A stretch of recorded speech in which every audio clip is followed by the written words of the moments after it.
Class 10 की इस math की कक्षा में आज हम लोग देखेंगे त्रिभुज। त्रिभुज के बारे में हम लोगों ने क्लास 9th में देख लिया था कि कोई भी त्रिभुज सर्वांगसम कब होता है या सर्वांगसम होने के क्या क्या कंडीशन होते हैं, इसके बारे में हम लोगों ने क्लास 9th में पढ़ लिया है। इसमें क्लास 10th में हम लोग देखेंगे कोई भी त्रिभुज जो है कब समरूप होता है या फिर कोई भी बहुभुज है तो वो समरूप कब होता है, इसके बारे में हम देखेंगे। तो इसमें दो शब्द आया, एक तो हम लोगों ने 9th में सर्वांगसम शब्द यूज किया हुआ था कि कोई भी बहुभुज सर्वांगसम कब होगा। जैसे ये फिगर है, मान लीजिए ये है और इसी के बराबर ये है, मतलब कि अगर कोई भी सर्वांगसम का मतलब होता है कि कोई भी बहुभुज इस तरह से हो कि जैसा उसका आकार हो वो वैसे ही उसकी माप, मतलब कि आकार और माप में दोनों में अगर समान होते हैं तो इसको हम कहते हैं कि वो क्या है, वह बहुभुज आपका सर्वांगसम है। तो डिक्टो जैसा ये है वैसा दूसरा भी होना चाहिए। वो अगर इसको हम काटे और इस पर रखें तो ये पूरा का पूरा इस पर आ जाना चाहिए, तब हम कहेंगे कि ये क्या है, बहुभुज सर्वांगसम है। जैसे ये है आपका, तो ये वर्ग भी, ये भी आपका सर्वांगसम है। इसको हम काटें और इस पर रखें तो पूरी जो भी आकृति है तो ये इसको हम कहेंगे कि सर्वांगसम बहुभुज। कोई भी बहुभुज सर्वांगसम कब कहलाता है, जब ये आकार और माप में दोनों में समान हो तब हम कहेंगे कि ये बहुभुज क्या होगा, सर्वांगसम। और सर्वांगसम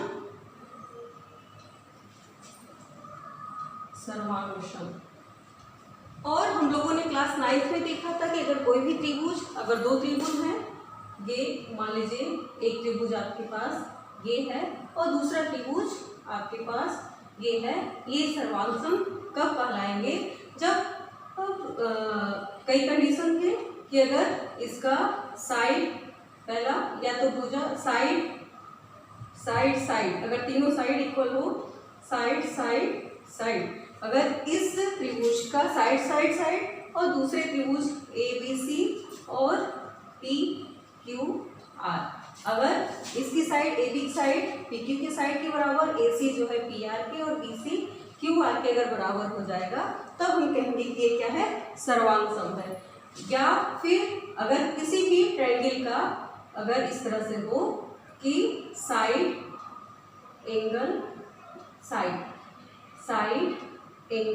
साइड हो तब भी हम कहते हैं, अगर ये साइड एंगल साइड बराबर होता है तब भी वो त्रिभुज सर्वांगसम हो जाता है। या फिर इस तरह से कहते हैं कि एंगल साइड एंगल, कहने का मतलब कि इस तरह से अगर एंगल है आपका ये A1, साइड A2 और साइड एंगल है, इसको हम लोग ऐसे भी लिख सकते हैं, एंगल साइड और साइड एंगल, किसी भी तरह से लिखें। देखिए अगर आपका ये एंगल दोनों बराबर है तो तीसरा एंगल भी ये बराबर होगा, और इस तरह से हम कह सकते हैं कि एंगल साइड एंगल बराबर हो, या फिर एंगल साइड हो, या फिर साइड एंगल, अगर इस तरह से है तब भी आपके त्रिभुज सर्वांगसम होंगे।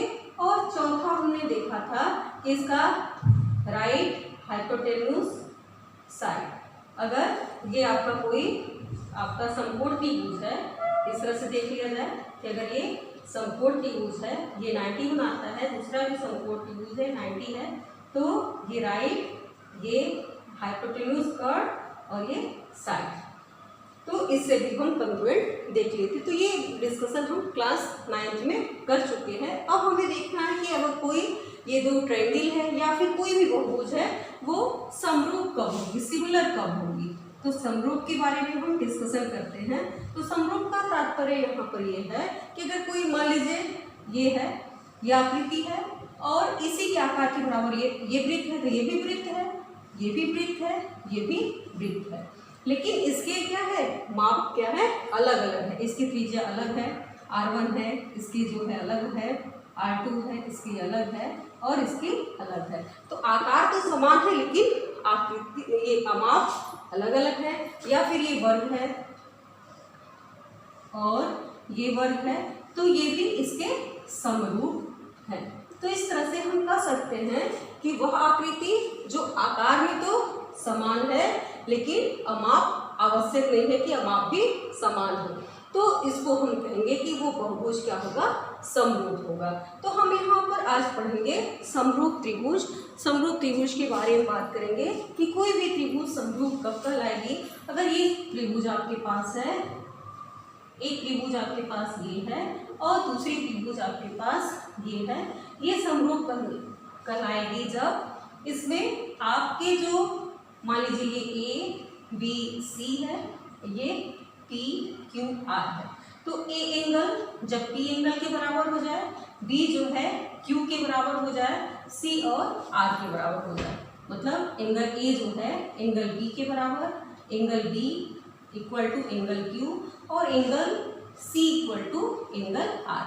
तो तीनों एंगल अगर बराबर हो जाए और जो इसकी भुजा है, भुजा ए बी सी है और ये पी क्यू आर है, तो जो संगत भुजा है उसका अनुपात बराबर हो। इसका मतलब ए अपान पी संगत भुजा, संगत भुजा, तो ए अपान पी बराबर बी अपान क्यू बराबर सी अपान आर। तो अगर दो त्रिभुज आपके हैं और वो दोनों को हमें समरूप करना है, तो ये समरूप तब होंगे जब इसके संगत कोण, किसी भी दो त्रिभुजों के संगत कोण आपस में बराबर हो और संगत भुजाओं का अनुपात, जैसे इस भुजा और इस भुजा का अनुपात, इस भुजा और इस भुजा का अनुपात और इस भुजा और इस भुजा का अनुपात, अगर तीनों का अनुपात जो है बराबर हो जाए तो हम कहेंगे कि ये त्रिभुज क्या है, समरूप त्रिभुज है। तो इसके बारे में हम लोग यह देखें कि कोई भी आकृति, कोई भी बहुभुज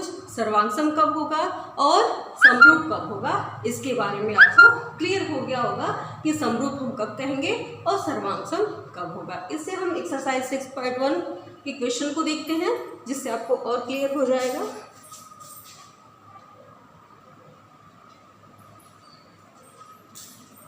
तो ये प्रश्नावली 6.1 के क्वेश्चन है।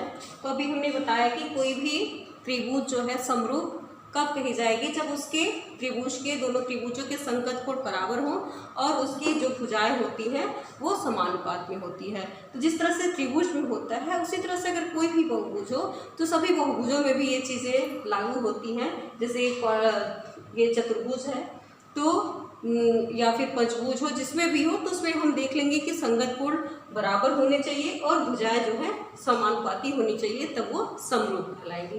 तो इन क्वेश्चन को पहले हम देखते हैं। इसमें दिया हुआ है कि सभी वृत्त होते हैं, तो सभी वृत्त का मतलब कि किसी भी त्रिज्या का, चाहे वृत्त आपका बड़ा हो या छोटा हो, तो सभी वृत्त होते हैं, तो ये क्या हो जाएंगे, समरूप होते हैं। क्योंकि सर्वांगसम में क्या होता है कि आकार और आकृति दोनों बराबर होना चाहिए, समान आकार और माप जो है दोनों समान होना चाहिए, तब जो है सर्वांगसम होगा। लेकिन ये कह रहा है कि सभी वृत्त, तो उसकी त्रिज्या कुछ भी हो सकती है, इसका मतलब बड़ा वृत्त छोटा वृत्त कुछ भी है, तो ये समरूप होगा। फिर अगला दिया सभी वर्ग, तो सभी वर्ग मतलब किसी भी भुजा का वर्ग होगा, तो ये भी क्या होगा, समरूप होते हैं, सभी वर्ग समरूप होते हैं। फिर सभी त्रिभुज समरूप होते हैं। किस तरह के त्रिभुज समरूप होंगे, समद्विबाहु त्रिभुज होंगे कि समबाहु। तो समबाहु त्रिभुज ऐसा त्रिभुज जिसके कोण बराबर हो। अगर ये आपका समबाहु त्रिभुज है तो आप ये कुछ भी ये दिया हो, ये कोण जो है बराबर होगा 60-60, तो ये क्या होगा, समबाहु त्रिभुज समरूप हो सकता है, समद्विबाहु नहीं होगा। तो ये समबाहु त्रिभुज समरूप होगा। फिर चौथा दिया है कि भुजाओं की समान संख्या वाले, तो बहुभुज की बात कर रहा है कि भुजाओं की समान संख्या वाले दो बहुभुज समरूप होते हैं। अगर दो बहुभुज कोई भी है, समरूप कब होंगे, यदि उसके संगत कोण समान हो या बराबर हो। संगत कोण क्या हो, बराबर हो और उनकी संगत भुजाएं समानुपाती हो, तब ये बहुभुज क्या कहलाएगा, समरूप बहुभुज कहलाएगा।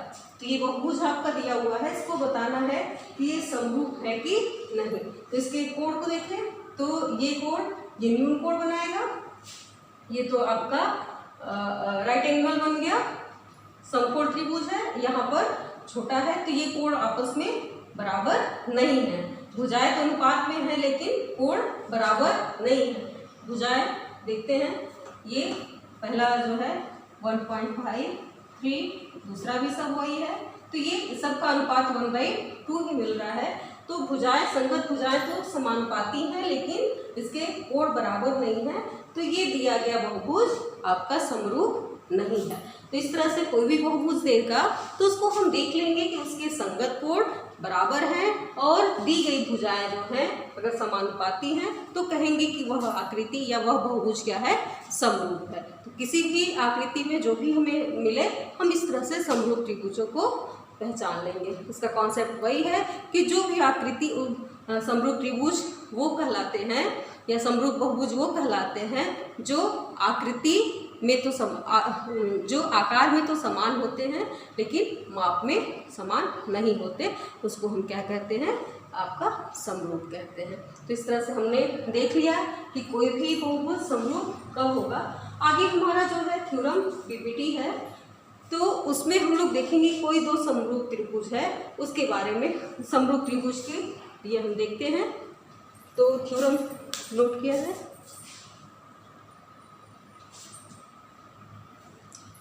ये है हमारा आधारभूत समानुपातिकता प्रमेय या थेल्स प्रमेय भी बोलते हैं थेल्स को। यह कहता है कि किसी त्रिभुज की एक भुजा के समांतर अन्य दो भुजाओं को भिन्न भिन्न बिंदुओं पर प्रतिच्छेद करने के लिए एक रेखा खींची जाए तो ये अन्य दो भुजाएं एक ही अनुपात में विभाजित करती हैं। इसका मतलब है कि ये जो त्रिभुज ABC है इसके समांतर एक भुजा DE है, तो हमें प्रूफ करना है कि इसका अनुपात AD/DB = AE/EC, यह हमें प्रूफ करना है इसमें। तब हमें इसमें हम लिखते हैं उत्पत्ति में, उत्पत्ति तो हमें दिया क्या है, पहले दिया है आपको कि भुजा BC के समांतर DE है, तो भुजा BC के समांतर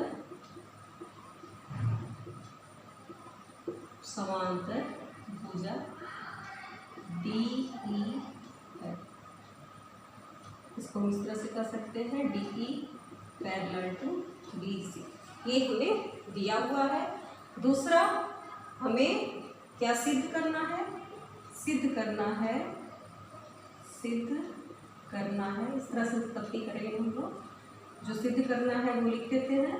तो हमें सिद्ध करना है कि भुजाओं का अनुपात मतलब AD/DB =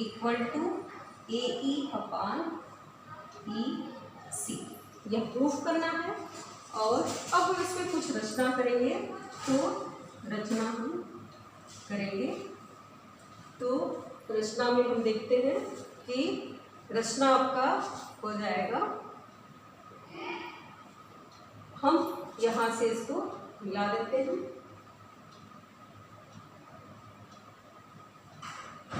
B से E को मिलाया और C से D को भी मिला दिए और E से भुजा AB पर लंब डाल देते हैं, E से इस पर लंब डाल दिया, मान लेते हैं इसका नाम N हो गया, और D से भुजा AE पर भी लंब डाल दिया, तो ये M, ये इस पे लंब। तो ये इतनी हम रचना कर लेते हैं कि B से E को नहीं मिलाया, BE को मिलाया और E से जो है AB भुजा पर लंब डाला, से E को मिलाया तथा बिंदु E से रेखा AD पर लंब डाला, बिंदु E से भुजा AB पर लंब, या ऐसे कर सकते हैं कि EN इज परपेंडिकुलर AD तथा DM is perpendicular A B ऐसे कर सकते हैं। तो ये आपका हो गया। अब इसको हम उत्पत्ति करेंगे। तो इस तरह से हमें ये मिला है, दिया है ये, और सिद्ध करना है और रचना। अब उत्पत्ति यहाँ लिख करके यहाँ लिखते हैं। अभी हम लोगों ने ये पूरा दिया कि क्या क्या हमें जानकारी है और क्या सिद्ध करना है। उत्पत्ति, तो उत्पत्ति में हम देखिए इस थ्योरम को प्रूफ करने के लिए ये बेसिक जानकारी 2-3 बातें होनी चाहिए जो पिछले क्लास से है। तो इसमें हमें ये जानकारी होती है कि अगर कोई भी त्रिभुज आपका दिया हुआ है, तो त्रिभुज मान लीजिए ABC है और इस पर कोई परपेंडिकुलर D है, तो त्रिभुज का क्षेत्रफल हमें निकालना है। तो त्रिभुज का क्षेत्रफल 1/2 आधार गुणे लंब होता है। तो आधार BC हो जाएगा और लंब AB। ऐसा हमें जानकारी पहले से है कि त्रिभुज में आपका इसका क्षेत्रफल निकालेंगे तो 1/2 आधार गुणे लंब होता है। और दूसरी बात हमें ये इसकी जानकारी है, अगर हम मान लीजिए आपका त्रिभुज ऐसे है, ये तो हमारा इस तरह का त्रिभुज है, अगर लेकिन ऐसे त्रिभुज है आपका, मान लीजिए इस टाइप से आपका त्रिभुज है, अब इसका क्षेत्रफल हमें निकालना है और ABC है, तो इसका क्षेत्रफल निकालना है। तो हम लंब इस पर इस तरह से खींचेंगे। यहाँ तो लंब सीधे खींच लिए थे, यहाँ पर भुजा को ऐसे आगे बढ़ाएंगे और यहाँ से ऐसे इस पर लंब डालेंगे और इसका क्षेत्रफल भी क्या हो जाएगा, त्रिभुज ABC का क्षेत्रफल 1/2 आधार गुणे लंब। ये भी हमें जानकारी है। और तीसरी इसकी जरूरत पड़ेगी कि अगर कोई दो रेखाएं, अगर ये दो रेखाएं समांतर हैं, तो जब आधार एक ही लिया जाए तो इस पर बना त्रिभुज, मान लीजिए इस पर हम त्रिभुज बनाते हैं एक ही आधार पर, यह आपका एक त्रिभुज है, और अगर इस पर हम दूसरा त्रिभुज भी बना दें एक ही आधार पर, तो आधार जब समान है आधार, तो त्रिभुज का क्षेत्रफल ये समान होगा। कहने का मतलब ABC और APC ये दोनों का क्षेत्रफल समान होगा। कहने का तात्पर्य यहाँ है कि अगर दो पैरेलल लाइन है, उनके बीच में अगर एक ही आधार पर दो त्रिभुजें बनती हैं, तो उस दोनों त्रिभुज का क्षेत्रफल समान होता है। तो इसमें ये तीनों चीजों का प्रयोग हम करेंगे। तो इसमें हम देखते हैं कि आपका ये रचना हमने कर दिया था कि B से E को मिलाया तथा E से भुजा EN और AD DM और परपेंडिकुलर है AE पर, ये हम लंब खींच लिए। अब उत्पत्ति करेंगे। अब हम ले लेते हैं त्रिभुज ADE का क्षेत्रफल निकालते हैं। त्रिभुज ADE का क्षेत्रफल, तो इसका क्षेत्रफल क्या हो जाएगा, तो ये त्रिभुज आपको दिख रहा है, आधार हम AD लेते हैं, तो ये मिलेगा क्षेत्रफल 1/2 AD इंटू EN, ये मिल जाएगा क्षेत्रफल 1/2 AD इंटू EN। अब ये इसका क्षेत्रफल हमें ADE का मिल गया। अब हम त्रिभुज इसका निकालते हैं, त्रिभुज BDE का क्षेत्रफल, त्रिभुज BDE का क्षेत्रफल, तो इसका क्षेत्रफल निकालेंगे तो क्या होगा, तो ये आपको त्रिभुज इस तरह से दिख रहा है दूसरे वाले त्रिभुज का, और इस पर लंब हमने ये डाला है, तो इसका क्षेत्रफल मिल जाएगा 1/2 और ये हो जाएगा DB इंटू EN। तो ये हमें मिल गया।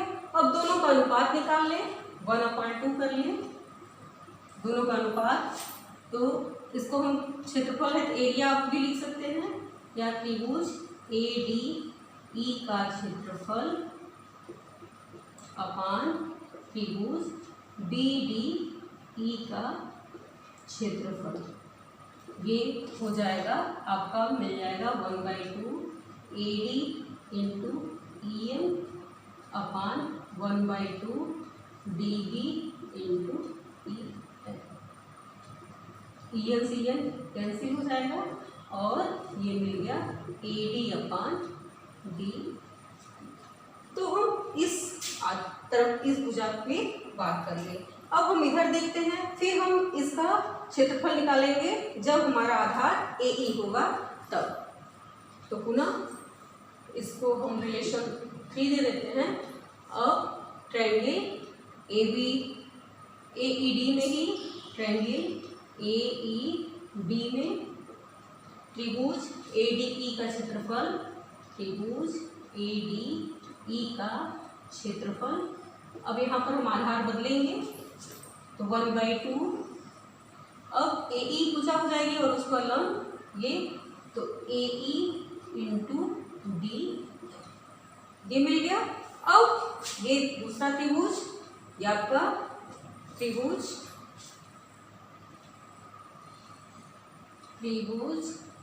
DEC में DEC का क्षेत्रफल, तो इसका क्षेत्रफल निकालेंगे तो 1/2 और ये हो गया EC इंटू D, ये आपका चौथा हो गया।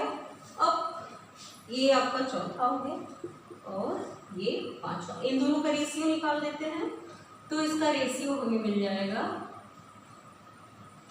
आपका एरिया ADE का क्षेत्रफल अपान DEC का क्षेत्रफल, और ये हो जाएगा, ये कैंसिल होके AE अपान EC और ये 6 हो गया।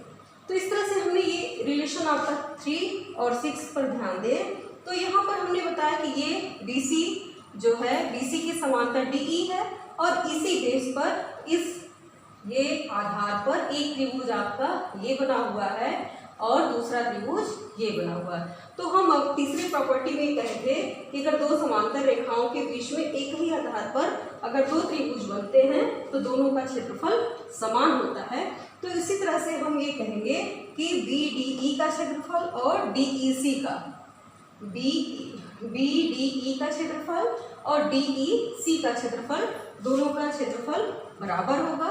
तो यहाँ पर ये चीज हम दिखा दें कि त्रिभुज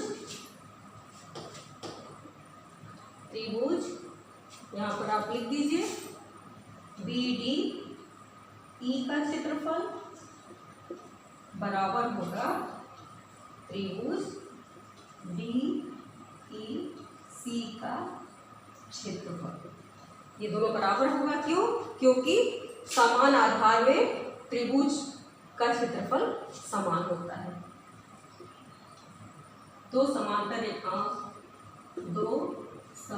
रेखाओं के बीच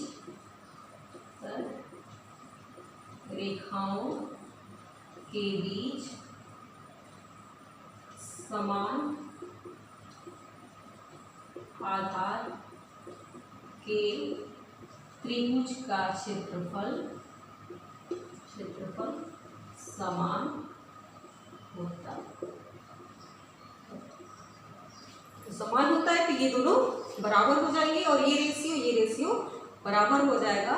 तो समीकरण 3 तथा 6 से 3 तथा 6 से आपको क्या प्राप्त हो गया? AD upon DB equal to AE upon EC, AE upon EC।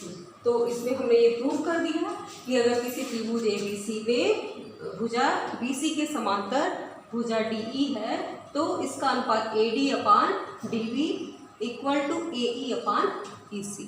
तो यही है आपका थेल्स का प्रमेय, या इसको हम कहते हैं बीपीटी थ्योरम भी बोल देते हैं शॉर्टकट में, और बेसिक प्रोपोर्शनलिटी थ्योरम भी कहते हैं। तो इन नामों से इसको जाना जाता है। बहुत ही इम्पॉर्टेंट थ्योरम है। इसका यूज हम अब इसके अनुप्रयोग के द्वारा हम इसको देखेंगे। कुछ प्रश्नों की सहायता से इसको हम और देखते हैं क्वेश्चन।